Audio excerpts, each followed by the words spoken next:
Charges. पहला दिन जब अपन पढ़ रहे थे वाला चैप्टर को, तो इस चैप्टर में मैंने पढ़ाया था कि करंट इलेक्ट्रिसिटी और स्टैटिक इलेक्ट्रिसिटी दो प्रकार की इलेक्ट्रिसिटी होता है। Electricity is divided into two types, current और static. When the charges are in rest, जब चार्जेस क्या रहते हैं, रेस्ट में रहते हैं, जब हम उसको स्टोर करके रख सकते हैं, तो वो क्या कहलाता है, static electricity. But when the charges are in motion, जब चार्जेस क्या रहते हैं, फ्लो करते रहते हैं, मोशन में रहते हैं, तो उसको हम लोग क्या बोलते हैं, करंट इलेक्ट्रिसिटी। ये पढ़ चुके हैं। तो करंट इलेक्ट्रिसिटी एक ऐसा टॉपिक है जिसके बारे में हम लोग को कंप्लीटली किसके बारे में स्टडी करना है, मूवमेंट ऑफ चार्जेस या charges are in motion. Charges जब मोशन में रहेंगे तो हमको किसके बारे में स्टडी करना है, करंट इलेक्ट्रिसिटी। तो इलेक्ट्रिसिटी का एक ऐसा ब्रांच जिसमें चार्जेस के मूवमेंट के बारे में स्टडी करेंगे, वो ब्रांच क्या कहलाएगा, करंट इलेक्ट्रिसिटी। देखो एक line, the branch of electricity, the branch of electricity. थोड़ा बड़ा बड़ा लिखना समीर, मैं तेरे दोस्त दिन भी बोला हूं, ठीक है, चीटी नहीं चलाना है कॉपी में, पेन चलाना है, बड़ा कर writing. The branch of electricity in which we study about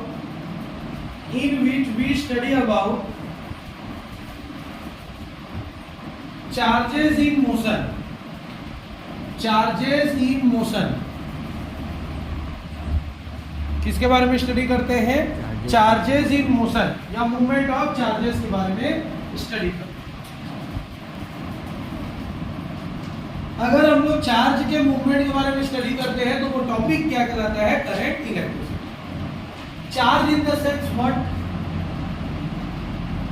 charge in the sense electrons, क्या इलेक्ट्रॉन्स होते हैं।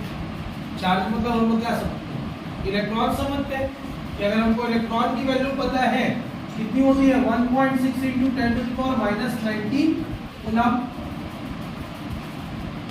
एक इलेक्ट्रॉन पर कितना चार्ज होता है, 1.6 × 10⁻⁻19 कूलम चार्ज होता है। ये चार्ज होता है, मतलब इलेक्ट्रॉन का सेंस ही हम क्या समझते हैं, चार्ज।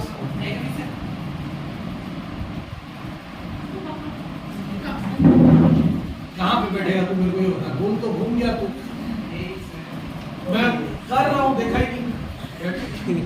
वापिस जाओ और इसके बगल में बैठो, क्या नाम है, विक्की। देखते ही नहीं आगे सर, नहीं वो हैबिट है उसकी, वहां के उसको खिसका के वहां बैठने। हो गया, क्या नहीं मूव, कहाँ मूव। चार्ज का सेंस क्या होता है, इलेक्ट्रॉन से है, और इलेक्ट्रॉन की वैल्यू कितनी होती है, 1.6 × 10⁻⁻19 कूलम। यहाँ तक लोग जानते हैं।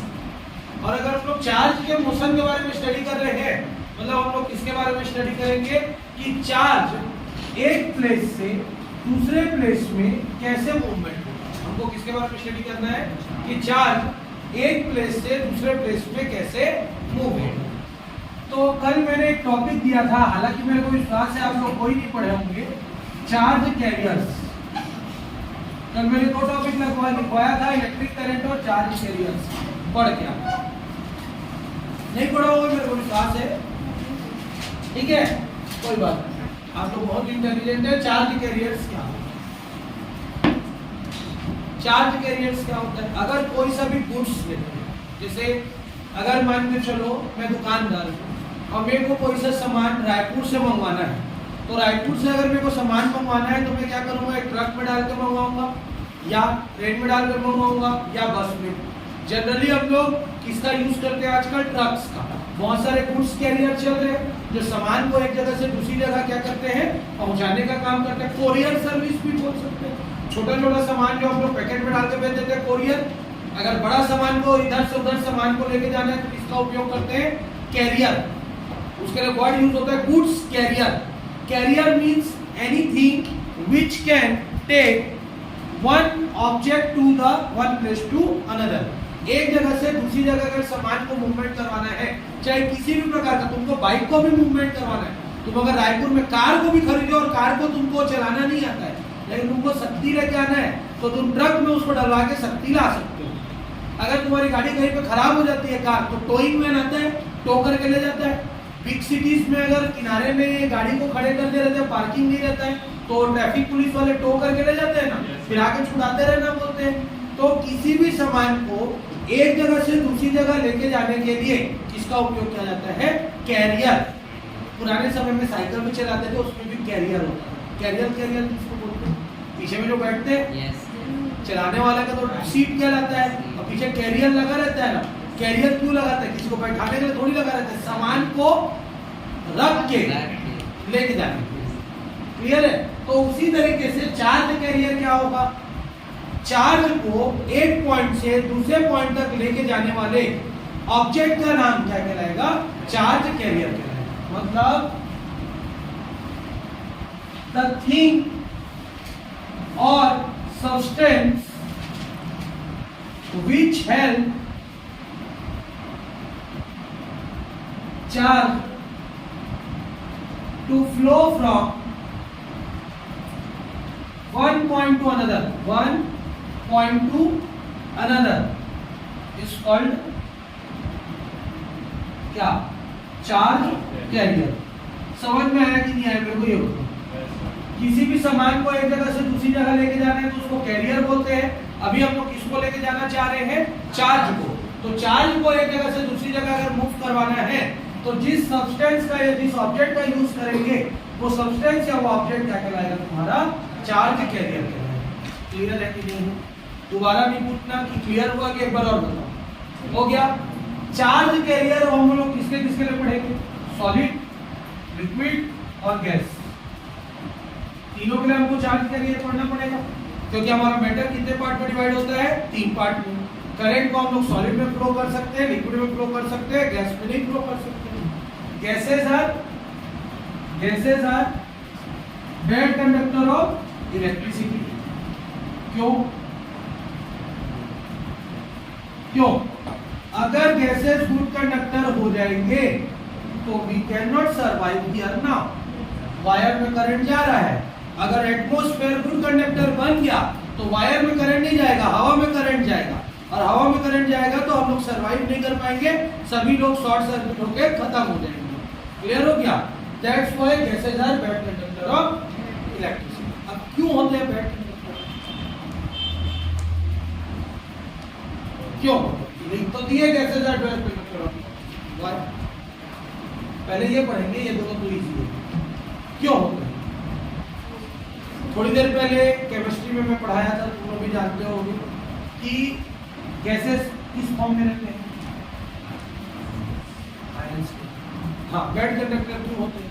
आयंस है तो गुड कंडक्टर होना चाहिए, क्योंकि इलेक्ट्रॉन एक्सेप्ट कर सकता है, इलेक्ट्रॉन डोनेट कर सकता है। इलेक्ट्रॉन एक्सेप्ट और डोनेट क्या मतलब? इलेक्ट्रॉन का मूवमेंट हुआ। इलेक्ट्रॉन का मूवमेंट हुआ मतलब किसका मूवमेंट हुआ?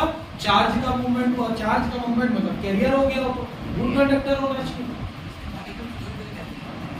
उसके मॉलिक्यूल्स दूर दूर रहते हैं, हो सकता है।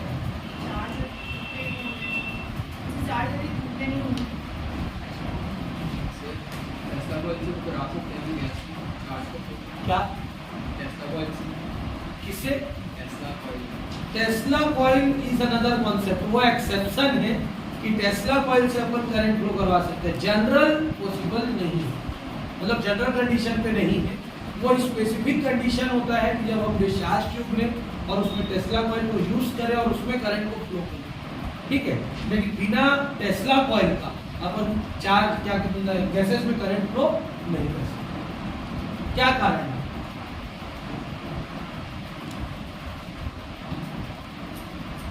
एक आंसर तो ये दिया, लूजली होते हैं, दूर दूर होते हैं।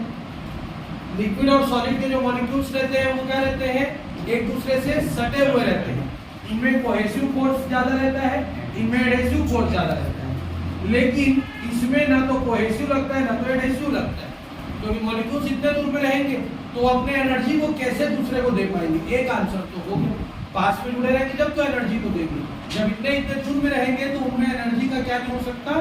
एक्सचेंज नहीं हो सकता। सेकंड कॉन्सेप्ट कैसे जान गया, क्योंकि गैस सॉलिड लिक्विड गैस मेरे ख्याल से क्लास 6 से पढ़ते हैं।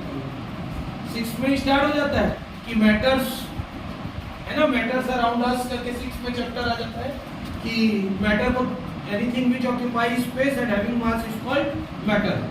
और मेटल 3 टाइप के होते हैं। इसकी प्रॉपर्टी है बेड कंडक्टर होना गैसेस की। क्यों? इलेक्ट्रिसिटी का बेड कंडक्टर होता है ना, हीट का बेड कंडक्टर नहीं होता है, याद रखते रहना। हीट के लिए गुड कंडक्टर हो जाता है ये। बताओ, सोचोगे नहीं तो सब चीज तो नहीं मिलेगा पका पकाया।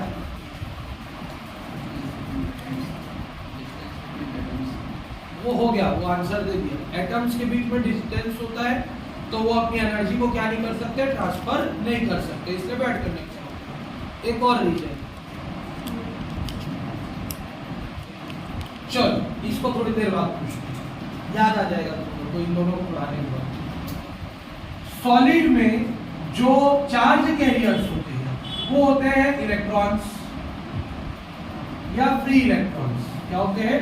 Free electrons. क्यों? क्योंकि कोई सा भी सॉलिड लेते हैं तो सॉलिड जनरली किससे मिलकर बनता है? मेटल या मेटलाइट। किससे मिलकर बनता है? मेटल या मेटलाइट। और मेटल या मेटलाइट के आउटर ऑर्बिट में क्या प्रेजेंट होता है? क्या प्रेजेंट होता है? Valence electrons. वैलेंस मतलब फ्री इलेक्ट्रॉन्स।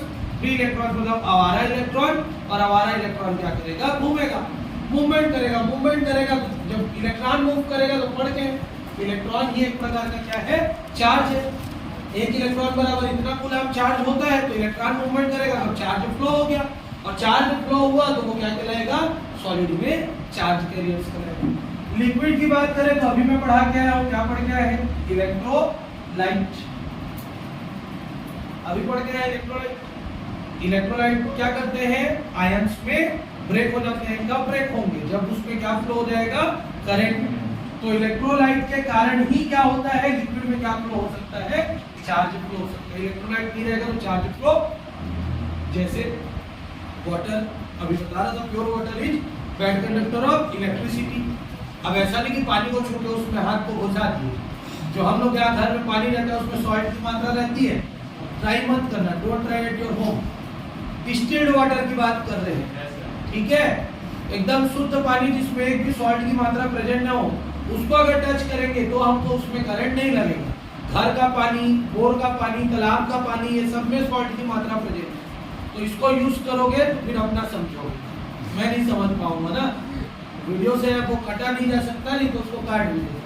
तो लिक्विड में क्या होते हैं? गुड कंडक्टर, इलेक्ट्रोलाइट या चार्ज कैरियर क्या होते हैं? Electrolyte. Gases are bad conductor of electricity because the distance between the molecules of gases are क्या? far away from each other। एक पॉइंट था। दूसरा पॉइंट, इन दोनों को आयोनाइज किया जा सकता है। क्या किया जा सकता है? आयोनाइज किया जा सकता है, तोड़ा जा सकता है। ये तो पहले से टूटा हुआ रहता है। इसमें अगर करंट फ्लो भी हो जाएगा तो और इसको आयोनाइज नहीं किया जा सकता। अगर इसको इलेक्ट्रॉन दे दिया जाएगा तो ये अपना ऑक्टेट कंप्लीट करके स्टेबल हो जाएगा। क्या हो जाएगा? स्टेबल हो जाएगा। जैसे एक एग्जांपल, सोडियम है, एक इलेक्ट्रॉन गेन कर दिया, क्या बनाएगा? सोडियम। ऑक्सीजन है, एक इलेक्ट्रॉन गेन कर दिया, क्या बनाएगा? O2 माइनस बनाएगा। कोई फर्क नहीं पड़ेगा, मूवमेंट नहीं हो सकता इलेक्ट्रॉन का। इलेक्ट्रॉन का मूवमेंट होगा नहीं तो ये आयनाइज नहीं हो सकता, क्योंकि ये पहले से आयनाइज रहता है। लिखा गया पहले से किस फॉर्म में रहते हैं? आयंस। इसमें अगर करंट देंगे तो और ये आयंस में टूट नहीं सकता, जैसा है उसमें और स्टेबल होता जाएगा। क्या होता जाएगा? स्टेबल। तो पहले इसके में फ्लो होने का नेचर पाया जाता है, लेकिन इलेक्ट्रॉन मिल गया तो वहीं पे वो क्या हो जाएगा? रुक जाएगा। आगे बढ़ेंगे, आगे बढ़ेगा तो चार्ज कैरियर कहां से होगा? चार्ज कैरियर का कॉन्सेप्ट खत्म हो जाएगा, क्योंकि पहले उसके में फ्लो होने का नेचर है। कब है? जब करंट पास नहीं कर रहे हैं, बहता है वो। लेकिन अगर तुम उसको इलेक्ट्रॉन दे दिए तो एक जगह पे वो क्या होता जाएगा? स्टेबल होता जाएगा। इसकी सेकंड प्रॉपर्टी है स्टेबिलिटी। और स्टेबिलिटी के कारण इसमें क्या नहीं होता है? करंट फ्लो नहीं हो सकता। क्यों? क्योंकि पहले से आयंस है, इलेक्ट्रॉन्स मिलते हैं, तो इलेक्ट्रॉन्स मिलने पर क्या होता है? वो स्टेबल होता जाता है, और स्टेबल होता जाएगा तो ये बेड कंडक्टर हो जाएगा। तो charge carrier clear? Charge carrier क्या होता है? चार्ज को एक जगह से दूसरी जगह फ्लो करने के लिए जिस सब्सटेंस का यूज किया जाता है वो चार्ज कैरियर कहलाता है। सॉलिड में चार्ज कैरियर कौन होते हैं? Free electrons. लिक्विड में चार्ज कैरियर्स कौन होते हैं? Electrolyte. Gases are bad conductor of electricity due to the distance between the gases and stability of the ions. Stability of the ions. चलो pause करो, note करो तीनों। एक एक नंबर के क्वेश्चन में चार्ज कैरियर ऑफ सॉलिड क्या होता है, चार्ज कैरियर ऑफ लिक्विड क्या होता है। नेक्स्ट टॉपिक देखेंगे इलेक्ट्रिक करंट।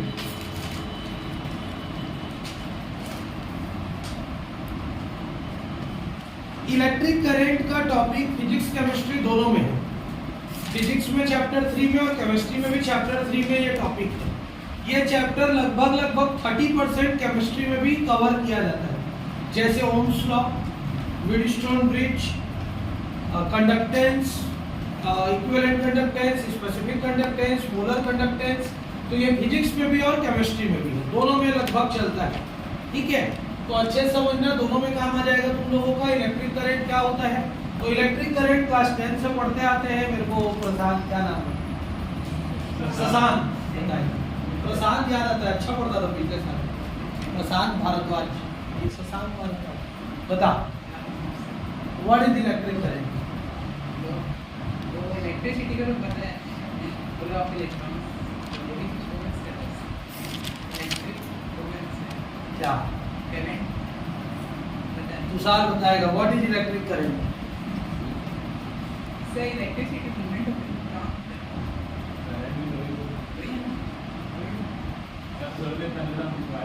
क्या movement of electron, current is called current. एक और उसमें टॉपिक छूट रहा है, मूवमेंट ऑफ इलेक्ट्रॉन्स तो है, कंप्लीट करेगी डेफिनेशन सुनेरी।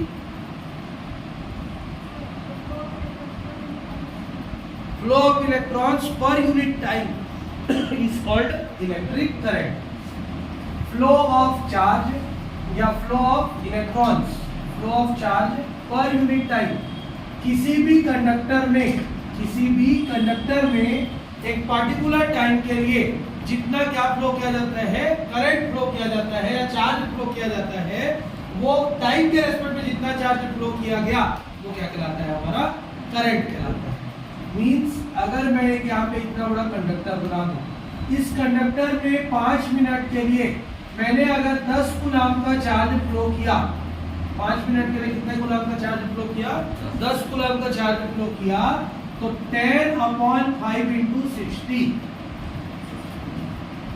क्योंकि कभी भी हम लोग टाइम को सेकंड में लेके बनाते हैं, लेकिन मैंने क्वेश्चन में मिनट ले लिया था, तो मिनट को किस में बदलना पड़ेगा, सेकंड में। 1 मिनट में कितना सेकंड होता है, 60, तो 5 मिनट में कितना हो जाएगा, 5 × 60। तो 10 कूलम चार्ज को 0 1/30, तो ये तुम्हारा क्या हो जाएगा, किसकी वैल्यू हो जाएगी अभी, करंट।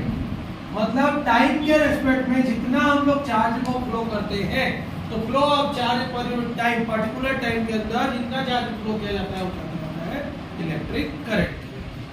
अब इसी को अगर हम लोग इलेक्ट्रॉन्स लिखें तो भी करेक्ट हो, क्या flow of electrons per unit time is called current. Particular time में जितना इलेक्ट्रॉन फ्लो करे या जितना करंट फ्लो करे, ये सॉरी चार्ज फ्लो करे, वो क्या कहलाएगा, इलेक्ट्रिक करंट कहलाएगा। इसका खोज किसने किया था, आंद्रे मेरे एम्पियर ने। किसने किया था इसका खोज, आंद्रे मेरे एम्पियर ने किया था। क्लियर हो क्या, ठीक। इसीलिए इसका ऐसा यूनिट क्या होता है, एम्पियर होता है। क्या होता है इसका ऐसा यूनिट, एम्पियर, कैपिटल ए से डिनोट करते हैं। और इलेक्ट्रिक करंट को हम लोग कैपिटल आई या फिर किससे डिनोट करते हैं, स्मॉल आई से डिनोट करते हैं। कई जगह पे स्मॉल आई भी देखने के लिए मिलेगा, कई जगह पे कैपिटल आई देखने के लिए मिलेगा। इलेक्ट्रिक करंट का फॉर्मूला क्या होता है, electric current is equal to charge upon time, charge upon time. Charge का यूनिट क्या होता है, कूलम, और टाइम का यूनिट क्या होता है, सेकंड। तो कूलम पर सेकंड हो गया इसका यूनिट। तो कूलम पर सेकंड ना पढ़ के हम लोग उसको क्या पढ़ते हैं, एम्पियर। क्लियर हो गया। करंट को किस डिवाइस से मेजर किया जाता है, अमीटर। किससे मेजर किया जाता है, it is measure by ammeter, ठीक। और वोल्टेज को किससे मेजर किया जाता है, वोल्ट। क्लियर है यहाँ पर, ठीक।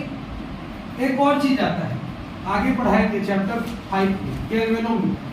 क्या पढ़ेंगे, कल केमिस्ट्री में मैं पढ़ा चुका हूँ, लेकिन उतना डीपली नहीं था करके नहीं किया। फिजिक्स में है गैल्वेनोमीटर। गैल्वेनोमीटर एक ऐसा डिवाइस होता है जो करंट की मैग्नीट्यूड मतलब कितना करंट है और डायरेक्शन दोनों को बताता है। फिर से गैल्वेनोमीटर एक ऐसा डिवाइस है जो करंट का वैल्यू और डायरेक्शन दोनों को बताता है। लेकिन एमीटर एक ऐसा डिवाइस है जो सिर्फ करंट का किसको बताता है, मैग्नीट्यूड को। किसको नहीं बताता, डायरेक्शन को नहीं बताता कि लेफ्ट टू राइट फ्लो हो रहा है कि राइट टू लेफ्ट फ्लो हो रहा है। तो गैल्वेनोमीटर का अगर ड्राइंग बनता है तो उसका जीरो बीच में रहता है, मतलब वो डिफ्लेक्शन इधर भी शो कर सकता है और इधर भी शो कर सकता है। गैल्वेनोमीटर ऐसा चलेगा। लेकिन अगर हम लोग अमीटर की बात करेंगे तो अमीटर का जीरो यहाँ पे रहेगा और इधर अगर बढ़ता जाएगा फिर इसका रिफ्लेक्शन सिर्फ एक ही साइड होता है। क्लियर है? तो जब वन साइडेड है तो वो अमीटर है, पहचानने का तरीका। लेकिन जिसका जीरो बीच में है वो तुम्हारा क्या है, गैल्वेनोमीटर।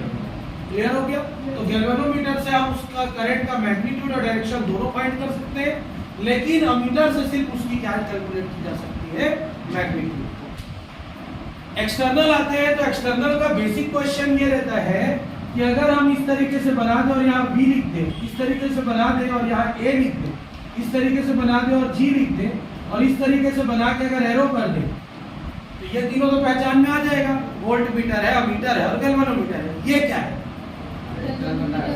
ये गैल्वेनोमीटर है, डायरेक्शन बता रहा है और जो डायरेक्शन बताएगा वो गैल्वेनोमीटर है, क्योंकि इसमें मैग्नीट्यूड, इसमें मैग्नीट्यूड, इसमें मैग्नीट्यूड एंड डायरेक्शन। लेकिन ये तो अपने आप में डायरेक्शन बताया, इसमें कौन सा मीटर हो जाएगा, ये गैल्वेनोमीटर। क्लियर हो गया यहाँ पर तक? कोई डाउट? तो करंट का कॉन्सेप्ट क्लियर। करंट क्या होता है, किसी पार्टिकुलर टाइम में जितना चार्ज या इलेक्ट्रॉन फ्लो किया जाता है वो क्या कहलाता है, करंट कहलाता है। करंट की वैल्यू चार्ज पर टाइम होती है। यूनिट इसका एम्पियर होता है, जिसको कैपिटल ए से डिनोट करते हैं। करंट को कैपिटल आई या स्मॉल आई से डिनोट करते हैं। करंट का खोज सबसे पहले किसने किया था, आंद्रे मेरे एम्पियर ने किया था, इसलिए इसका यूनिट एम्पियर हो गया। इसको किससे मेजर किया जा सकता है, अमीटर से मेजर किया जा सकता है।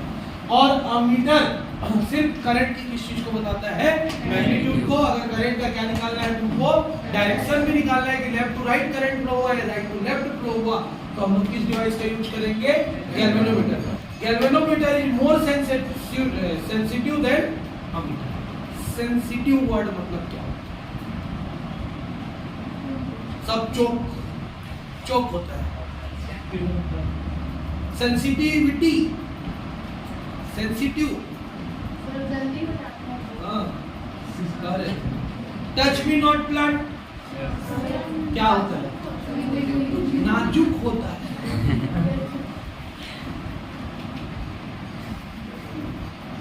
तगड़ी बाट में हम लोग सामान खरीदते हैं और डिजिटल क्लॉक वाले में हम लोग सामान खरीदते हैं।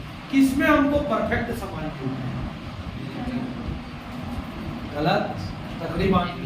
क्योंकि डिजिटल वाले में हल्का सा भी हवा पड़ेगा तो उसका वजन को वो डिजिटल वाला कैलकुलेट कर लेता है, लेकिन तकड़ी बाट कैलकुलेट नहीं करेगा, क्योंकि वो तो दिखेगा ऐसे झूल रहा है कि ऐसे झूल रहा है, वो तो इसी से नापते हैं ना किस तरफ जा रहा है करके। लेकिन डिजिटल को कहाँ से नापेंगे, नहीं नाप सकते। जितने भी दुकानदार होते हैं ऑब्जर्व करना, अपने तकड़ी बाट के ऊपर में क्या लगाए रहते हैं, पंखा। देख लेना, किसी भी दुकान में चले जाते हैं, एनी शॉप। और जब हम लोग सोना चांदी खरीदने जाते हैं तो देखना वो लोग कांच के डिब्बे के अंदर तौलते हैं, खुले में क्यों नहीं तौलते हैं, हवा का इफेक्ट ना पड़े। क्योंकि वो तो ग्राम में, मासा में अपन खरीदते हैं, उसमें अगर हवा का इफेक्ट पड़ गया तब तो आदमी बेचा गया उतने में। एक तोला का कितना रहता है, 40, 50, 60 हजार चल रहा है, मीटर का जो 45, 55, 56 हजार चल रहा है। 10 ग्राम का 56, चलो 80 हजार चल रहा है, ज्यादा ही बढ़ा दिया, 60 ही चल रहा है। तो 60,000 रुपए 10 ग्राम का। एक बार हवा फ्लो हुआ, 1 ग्राम कम हो गया, 9 को 10 बताया, मतलब सीधा सीधा कितने का, 6,000 रुपए खत्म एक बार हवा चलने में। इसीलिए उसको बॉक्स में दिया जाता है। केमिस्ट्री लैब, फिजिक्स लैब में भी जाओगे तो केमिकल बैलेंस और फिजिकल बैलेंस देखने के लिए मिलता है। कई स्कूलों में होता है, कई स्कूलों में नहीं होता है। एक इतना बड़ा डिब्बा टाइप का रहता है जिसमें तराजू बाट टाइप का दोनों लटका हुआ रहता है, चारों साइड से बॉक्स रहेगा, बीच में कांच लगा रहेगा, आर पार देख सकते हैं जिसके, और तकड़ी बाट टाइप का रहता है। तो जितना भी प्रैक्टिकल किया जाता है उसी तकड़ी बाट में तौल तौल के किया जाता है। उसको फिजिकल बैलेंस या फिर क्या बोलते हैं केमिकल बैलेंस। क्यों किया जाता है? क्योंकि केमिस्ट्री और फिजिक्स में भी पॉइंट पॉइंट पे फर्क हो जाता है, ठीक है, इसलिए उसको चारों तरफ से क्लोज किया जाता है।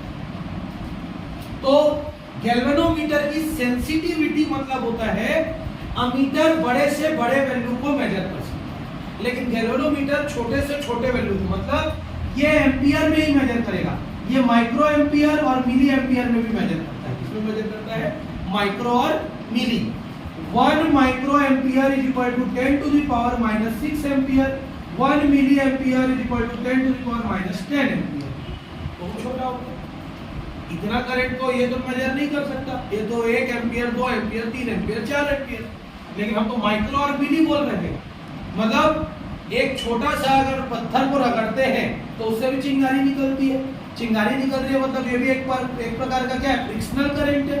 पहला चैप्टर में पढ़ाया हूँ, दो ऑब्जेक्ट को रब करने पे अगर वो अट्रैक्ट कर सकता है तो उसमें भी चार्ज डेवलप हो गया, तो कुछ ना कुछ तो लिटिल अमाउंट में करंट होगा, तो उस करंट को कौन मेजर कर सकता है? गैल्वेनोमीटर। लेकिन उसको हम लोग किससे मेजर नहीं कर सकते? अमीटर से। क्लियर है यहाँ तक? इसीलिए galvanometer is more sensitive then ammeter. Clear? Pause करो, नोट करो, इसमें से जो जो नोट कर रहे हैं। इलेक्ट्रिक करंट के 4 टाइप्स होते हैं, types of electric current.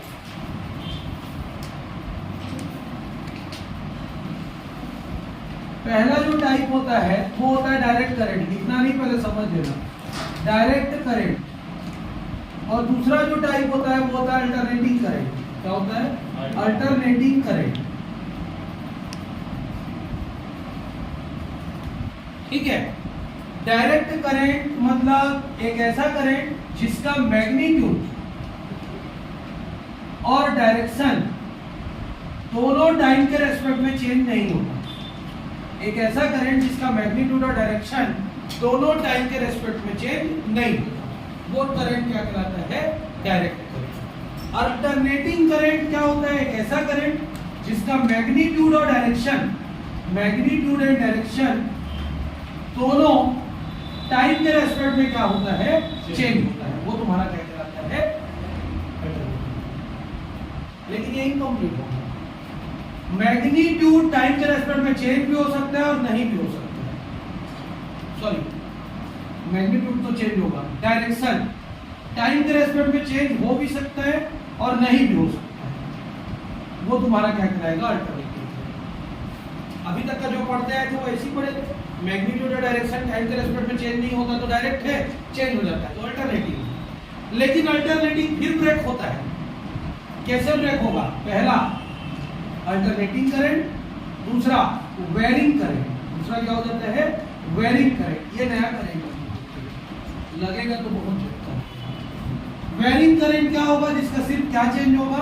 Magnitude change होगा, लेकिन डायरेक्शन चेंज नहीं होगा। Direction does not change. इसमें मैग्नीट्यूड एंड डायरेक्शन दोनों चेंज होगा, तब वो क्या कहलाएगा? अल्टरनेटिव। क्लियर है कि नहीं? तो अब करंट 3 प्रकार का हो गया, 2 नहीं पढ़ना। कितना पढ़ना? 3। 2 पढ़ोगे ना तो यहाँ पे कंफ्यूज हो। तो अब क्या पढ़ेंगे? डायरेक्ट करंट, अल्टरनेटिंग करंट और वेरिंग करंट। ये इसी का टाइप है, लेकिन इसको 3 पढ़ लेना। डायरेक्ट करंट क्या होगा? जिसका मैग्नीट्यूड और डायरेक्शन दोनों टाइम के रेस्पेक्ट में चेंज नहीं होगा। मतलब अगर 2 एम्पियर का current left to right move कर रहा है तो हमेशा 2 एम्पियर का करंट लेफ्ट टू राइट ही मूव करेगा, ना उसका डायरेक्शन चेंज होगा, ना उसका क्या चेंज होगा? मैग्नीट्यूड। जिसका मैग्नीट्यूड पहले 2 एम्पियर था, फिर 3 एम्पियर हुआ, फिर 5 एम्पियर हुआ, फिर 3 एम्पियर हुआ, फिर 7 एम्पियर हुआ, मतलब इसका क्या चेंज हो रहा है? मैग्नीट्यूड। एक बार लेफ्ट टू राइट गया, राइट टू लेफ्ट गया, अप टू डाउन गया, डाउन टू अप गया, ये सिर्फ चेंज हो रहा है, तो ये तुम्हारा क्या कहलाएगा? Alternating current. ठीक। वेरिंग करंट क्या होगा? जिसका सिर्फ क्या चेंज होगा? मैग्नीट्यूड चेंज होगा, लेकिन डायरेक्शन क्या रहेगा? सेम रहेगा, वो तुम्हारा क्या कहलाएगा? Varying current. एक क्वेश्चन आता है पेपर में, क्लास 10 का फेवरेट क्वेश्चन है, AC is more dangerous than DC why? More dangerous than DC why? इस क्वेश्चन को चेंज कर देना चाहिए। AC is more dangerous than DC why, ये फेवरेट क्वेश्चन है तुम लोग के, लेकिन नहीं आता 12th में। क्योंकि उसको लगता है कि तुम लोग को पता है, लेकिन वास्तविकता ये है कि किसी को नहीं पता है कि क्यों डेंजरस होता है। अब मेरे को ये बताओ, एसी का सोर्स एक आठ बताओ कौन सा?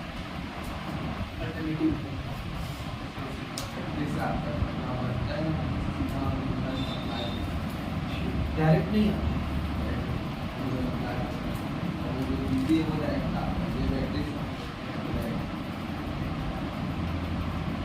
बिजली खंभे से घर में जो करंट आता है वो एसी है कि डीसी? हाँ, एसी है पक्का? नहीं, नहीं है।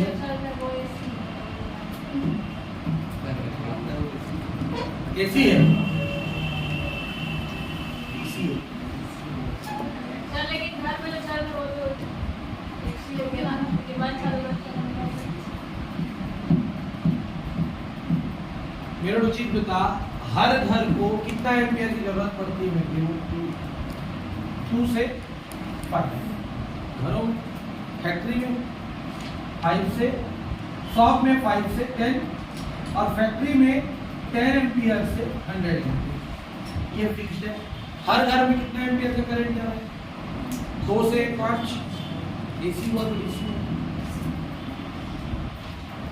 तो ही जाता है सबके घर में। 2 से ज्यादा ना 2 से कम, क्या हो? एसी कैसे? अगर एसी जाएगा, मेरे घर में 5 एम्पियर की जरूरत है, मैं 5 खींच लूंगा, तेरे यहाँ 2 की जरूरत है तो 2 खींच लेगा, उसके यहाँ 3 की जरूरत है। जबकि होता क्या है, अगर हमारा कंज्यूमिंग ज्यादा हो जाता है तो हमारे घर का वोल्टेज होता है, पंखा स्लो चलना शुरू हो जाता है, हीटर चालू करके देखो। कारण क्या है? सिंघम का डायलॉग तो बताओ, कारण क्या है? डीसी करंट आता है और डीसी करंट एक फिक्स्ड अमाउंट में हमारे घर में आता है। उस अमाउंट से अगर हम ज्यादा कंज्यूम करते हैं तो हम लोगों का फिर बैटरी डाउन हो जाता है। बैटरी इन द सेंस पंखा घूमने लगेगा, लाइट डीम हो जाएगा, स्पीडली नहीं चलेगा कुछ। उसके लिए फिर डबल फेस लगवाते हैं घर वाले, 2+2 करवाने के लिए। कई लोग ट्रिपल फेस लगवाते हैं, 2+2+2। क्यों लगवाते हैं? एसी आता रहता तो कोई नहीं लगवाता। कई लोग अपने घर के सामने ट्रांसफार्मर लगवाते हैं। क्यों लगवाते हैं ट्रांसफार्मर को? कि उनको अपने घर का क्या बढ़ाना रहता है? इलेक्ट्रिक कंज्यूमिंग का कैपेसिटी को इंक्रीज करवाना पड़ता है। अगर एसी आता रहता तो झोर लो जितना झोरना है ना, लेकिन नहीं झोर पाते हैं। इसलिए जब इलेक्ट्रिसिटी प्रोडक्शन होता है तो वहां से क्या प्रोडक्शन होता है? एसी। एसी प्रोड्यूस होके जब कहां पे आता है? Sub station. किलोवाट वाला सब स्टेशन 131 किलोवाट रहता है। उस सब स्टेशन में जो ट्रांसफार्मर लगा रहता है वो एसी से किसमें कन्वर्ट कर देता है? डीसी में। फिर वो डीसी करंट इंडिविजुअली हर मोहल्ला हर गली में बढ़ता है और फिर हर मोहल्ले में एक ट्रांसफार्मर लगा रहता है जो उस मोहल्ले की टोटल इलेक्ट्रिक कंज्यूमिंग कैपेसिटी के अनुसार उतना करंट को वो क्या कर देता है? डिवाइड कर देता है। जैसे ये ऊपर में 3 तार जाता है देखना, और बगल से 5 तार गया। जो 5 तार गया है वो लोकल तार है। लोकल तार इन द सेंस हमारे यहाँ निकट में जो भी क्या होगा ट्रांसफार्मर होगा वहां से है। और ऊपर में जो जा रहा है वो 10,000 जा रहा है। कितना जा रहा है? 10,000। उसमें गरी मारेंगे ना, सब बूम करेगा उसको, क्योंकि वो सीधा 100 एम्पियर का करंट सीधा घर के अंदर जाएगा। तो बहुत हाई है ना, उसको अपन यूटिलाइज नहीं कर सकते, ठीक। लेकिन उसमें हम लोग अगर गरी लगा देते हैं तो हमारे घर में यूज हो जाएगा, क्योंकि उसकी मैक्सिमम कैपेसिटी 2 एम्पियर है, वो 2 एम्पियर ही लेगी, ठीक। जैसे हम लोग एक वायर को पकड़ते हैं, मैं अपने टाइम में बता रहा हूँ, मैं पहली बार J2 मोबाइल लिया हुआ था और J2 मोबाइल लिया हुआ था तो उसमें चार्जिंग का सॉकेट ना मेरा पता नहीं काम करना बंद कर दिया।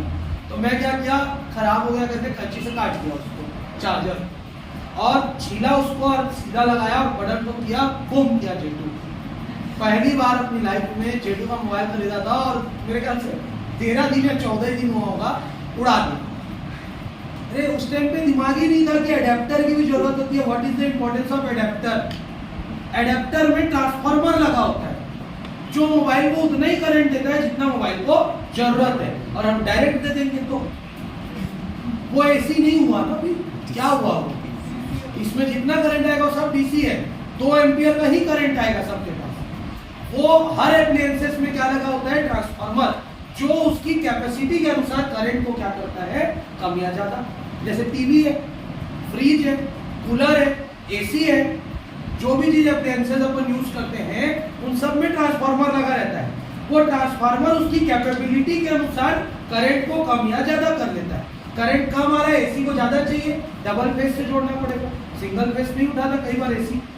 अगर तुम्हारे यहाँ बोर भी चल रहा है, एसी भी चल रहा है, कूलर भी चल रहा है, फ्रिज भी चल रहा है, तो तुम्हारा एसी नहीं उठाएगा लोड, तो तुमको डबल फेज कनेक्शन लेना पड़ेगा या बोर को बंद करना पड़ेगा। कई बार देखना वो वाटर हीटर, वाटर रॉड जब चलाते हैं और बोर को चला देते हैं तो पानी गर्म होना बंद हो जाता है या अपने आप बोर का बटन बंद हो जाता है, दोनों में से एक बंद हो जाता है, क्योंकि 2 एम्पियर का मैक्सिमम करंट अपन यूज कर रहे हैं, दोनों 2-2 एम्पियर से ज्यादा लेता है, इसीलिए वो बंद हो जाता है।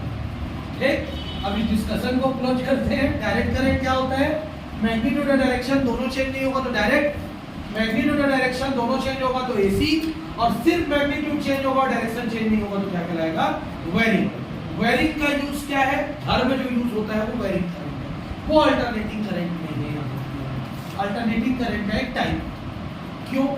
डायरेक्शन चेंज नहीं हो सकता, एक यहाँ से आया तो ऐसे ही घूमेगा, वो तो करंट ऐसे नहीं घूम सकता ना करंट घर का, ठीक। लेकिन जहां से इलेक्ट्रिसिटी प्रोडक्शन हुआ है, अगर सामने उसको सोर्स नहीं मिला तो वो डायरेक्शन चेंज करके क्या कर सकता है? वापिस आ सकता है। और डायरेक्शन बार बार उसका चेंज हो जाता है करके वो ज्यादा डेंजरस होता है। किससे? डीसी से। डीसी क्या है? एक डायरेक्शन में जा रहा है, नहीं भी मिला तो वहां जाके खत्म हो जाएगा, वापिस नहीं आ सकता। लेकिन एसी अगर मूवमेंट कर रहा है और उसको आगे जाने के लिए क्या नहीं मिला? ऑब्जेक्ट नहीं मिला, हेल्पिंग नेचर नहीं मिला, तो अपने डायरेक्शन को चेंज करके क्या कर सकता है? रिटर्न हो सकता है। तो जहां पर से करंट प्रोड्यूस हुआ है वहां पे वो वापस चला जाता है, इसलिए एसी ज्यादा डेंजरस है। दूसरा चीज, तुमको चाहिए 2 एम्पियर का करंट, भड़ाक से 5 हो गया लास्ट, एसी में यही होगा ना, तुमको 2 एम्पियर का करंट चाहिए तो 2 का 2 ही देगा। लेकिन एसी क्या करेगा? फ्लक्चुएट होता रहता है, कभी एकदम कम हो गया, कभी एकदम हाई हो जाएगा। हाई हो गया, तुमको चाहिए 2 एम्पियर, हो गया 10 एम्पियर, तो तुम्हारा इंस्ट्रूमेंट तो नहीं बचने वाला, सीधा सीधा डिस्ट्रॉय हो जाएगा। इसीलिए एसी ज्यादा डेंजरस होता है। किससे? डीसी से। तीनों को नोट किए? टाइप्स है, इस टाइप्स को एक बार फिर से चैप्टर 7 में पढ़ाऊंगा, अभी उतना डिटेल नहीं, सिर्फ नेम से जानो। Direct current magnitude and direction does not change, alternating current magnitude and direction change, varying current magnitude change but direction does not change. उतना ही नोट करो। हमारे घर में डीसी करंट आता है, हमारे घर में डीसी करंट आता है, और हमारा जो मीटर है या जो हमारे एप्लायंसेस हैं वो एप्लायंसेस उसको किस में कन्वर्ट करके यूज करते हैं? एसी, जितना हमको जरूरत है। पहले मीटर से कन्वर्ट हो जाता है, मीटर जो है मीटर कन्वर्ट करता है एक बार, तो उसमें भी ट्रांसफार्मर लगा रहता है छोटा सा, ठीक। उसके बाद जितने अप्लायंसेस में जाते हैं वो सब, अब तो नया टाइप का आ गया, एमसीबी सिस्टम आ गया है कि अगर करंट ज्यादा हुआ, लोड ज्यादा होता है तो एमसीबी गिर जाता है, सारा हमारा घर का एप्लायंसेस सेव हो जाता है। पहले टाइम में फ्यूज उड़ता था, फ्यूज उड़ा मतलब ज्यादा करंट हो गया, लेकिन कई एप्लायंसेस को झटका मार देता था। अब एमसीबी डाउन हो जाता है, जहां पर करंट ज्यादा है वहीं पर का वो डाउन हुआ, मतलब समझ जाओ कि वहाँ हैवी करंट फ्लो हो रहा है। सब रूम के सामने में भी अब लगवा दिया जाता है, बोर्ड देखना है कि 5-7 को कैसे बटन टाइप वाला लगवाया जाता है, ठीक। इसमें नहीं गए तो वहां पे लग रखा है, पॉज कर दिया।